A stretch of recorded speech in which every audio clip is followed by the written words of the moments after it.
एक बार देवर्षि नारद के मन में यह अभिमान पैदा हो गया कि वे ही भगवान विष्णु के सबसे बड़े भक्त हैं।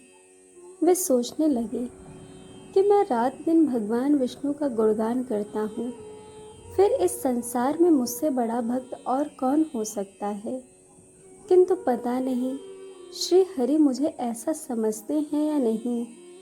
यह विचार कर नारद भगवान विष्णु के पास क्षीर सागर में पहुँचे और उन्हें प्रणाम किया। विष्णु जी बोले, आओ नारद, कहो कैसे आना हुआ। नारद बोले, भगवान मैं आपसे एक बात पूछने आया हूँ। भगवान विष्णु बोले, मैं तुम्हारे मन की बात जानता हूँ नारद, फिर भी मैं तुम्हारे मुंह से सुनना चाहता हूँ। नारद ने कहा, हे देव, मैं जीवन भर आपका गुणगान करता रहा हूँ। पल पल हर क्षण मुझे बस आपका ही ध्यान रहता है। आप मुझे यह बताइए कि क्या मुझसे भी बड़ा आपका कोई अन्य भक्त है संसार में। भगवान विष्णु समझ तो पहले ही गए थे कि नारद को अपनी भक्ति पर अभिमान पैदा हो गया है, किंतु अपने मन की बात छुपाकर वे बोले, नारद, इस प्रश्न के लिए तो तुम्हें मेरे साथ मृत्युलोक चलना पड़ेगा। नारद बोले, ठीक है भगवान, मैं मृत्युलोक चलने के लिए तैयार हूँ। भगवान विष्णु नारद को लेकर मृत्युलोक चल पड़े। धरती पर पहुंचकर दोनों ने किसान का भेष धारण किया और एक गांव के एक किनारे बनी एक झोपड़ी की ओर चल पड़े। विष्णु जी बोले, नारद, मेरा एक बहुत बड़ा भक्त यहाँ इस कुटिया में रहता है। नारद जी ने सोचा, आश्चर्य है, क्या मुझसे भी बढ़कर भी किसी की भक्ति हो सकती है। नारद के मुख से निकला, क्या वह भी मेरी तरह आपका ध्यान लगाए रहता है। आओ, तुम स्वयं ही जान लोगे। विष्णु ने कहा और उस कुटिया की ओर बढ़ गए। किसान उस समय कुटिया के बाहर अपनी गाय को बांध रहा था और उसके मुख से हरि हरि गोविंद का स्वर निकल रहा था। किसान भेषधारी विष्णु ने उसके निकट जाकर नारायण नारायण कहा तो किसान ने विनीत स्वर में पूछा, आप कहाँ से आए हैं भद्र, मेरे लिए कोई सेवा हो तो निसंकोच बताइए। किसान वेशधारी भगवान विष्णु ने कहा, हम नगर जा रहे हैं, पर अंधेरा घिरने लगा है। वन में जंगली पशुओं का डर है, इसीलिए रात भर आश्रय चाहते हैं। किसान ने प्रसन्न भाव से कहा, मेरी कुटिया में आपका स्वागत है भद्र, जो रूखा सूखा घर में है आपके लिए हाजिर है। भगवान ने मुझे आप लोगों की सेवा करने का अवसर दिया है, बड़ी कृपा हुई उनकी।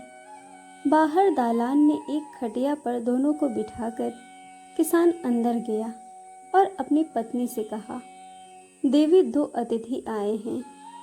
किसान की पत्नी उस समय अपने बच्चों को भोजन परोस रही थी।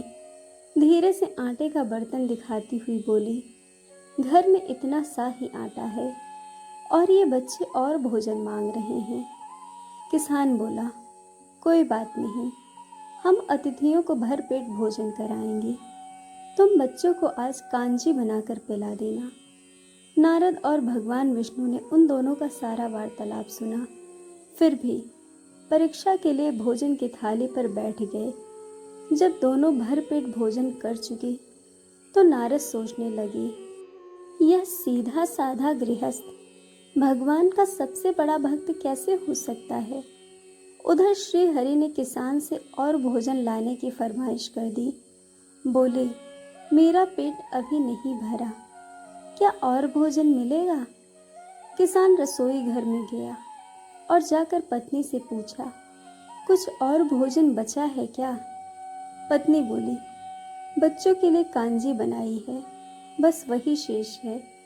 विष्णु और नारद वह भी पी गए। किसान और उसके परिवार को भूखे पेट ही सोना पड़ा। भूखे बच्चे माँ का आंचल थाम कह उठे, माँ, नींद नहीं आ रही है, मुझे बड़े जोर की भूख लगी है। पिताजी ने उन अतिथियों को कांजी भी क्यों पिला दी। किसान ने बच्चों के सिर पर हाथ फेरते हुए कहा, अतिथि को भोजन कराना स्वयं विष्णु भगवान को भोग लगाने के समान है बेटा।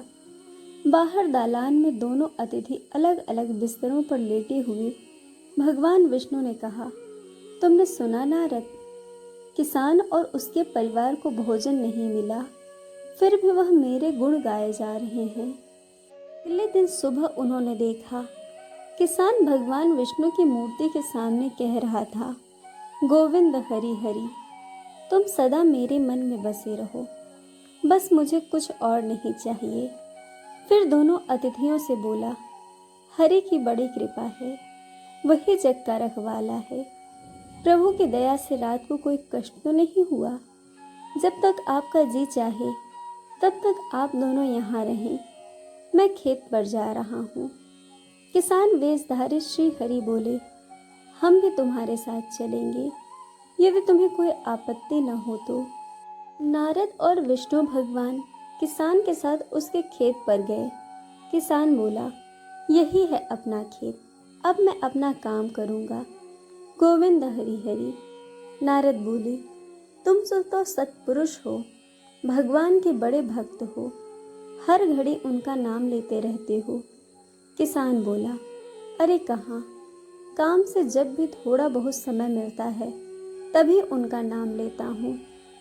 नारद जी ने पूछा, कब कब मिलता है समय? किसान बोला, सुबह उठता हूँ तब, रात को सोता हूँ तब, और दिन में जब भी काम से समय मिल जाए। ओह, समझा, नारद के मुख से निकला। दोनों जब किसान से विदा लेकर चले तो नारद ने व्यंग्यात्मक स्वर में कहा, आपने सुना भगवन, वह सुबह शाम 2 ही बार आपका स्मरण करता है, जबकि मैं हर समय ध्यान करता हूँ, फिर भी आप उसे महान भक्त बताते हैं। नारद की बात सुनकर श्री हरि चुप रहे, किंतु मन ही मन उन्होंने कहा, कारण भी जान जाओगे नारद। विष्णु ने एक कलश को तेल से लबालब भरकर नारद को दे दिया और बोले, नारद इसे अपने सिर पर रखकर बिना हाथ लगाए सामने वाली पहाड़ी तक ले चलो। ध्यान रहे, इस कलश में रखे तेल की एक बूंद भी जमीन पर गिरने ना पाए। नारद बोले, यह कार्य सहज तो नहीं है। यह कहकर नारद ने अपने सिर पर कलश रख लिया और पहाड़ी की ओर चल दिए। नारद पहाड़ी तक गए और लौट आए। विष्णु बोले, लौट आए नारद, ठीक है, अब यह बताओ कि इतनी दूर जाने और आने में तुमने कितनी बार मेरा स्मरण किया? नारद बोले, एक बार भी नहीं भगवान, करता भी कैसे, मेरा सारा ध्यान तो तेल और कलश की तरफ लगा हुआ था। श्री हरि बोले, तब तुम ही सोचो, वह किसान दिन रात भर कठिन परिश्रम करता है, फिर भी 2-4 बार मेरा स्मरण जरूर करता है, और तुम एक बार भी मेरा स्मरण नहीं कर पाए। विष्णु की बात सुनकर नारद के अंतर चक्षु खुल गए। वह श्री हरि के चरणों में गिरकर बोले, मान गया प्रभु, जो संसार के झंझटों में रहकर भी आपका स्मरण करते हैं वे ही सबसे बड़े भक्त हैं। दोस्तों, आपको कहानी कैसी लगी यह हमें कमेंट करके ज़रूर बताइएगा, और चैनल को सब्सक्राइब, वीडियो को लाइक शेयर करना बिल्कुल मत भूलिएगा। वीडियो देखने के लिए आप सभी का बहुत बहुत धन्यवाद। जल्द मिलेंगे एक और नई कहानी के साथ।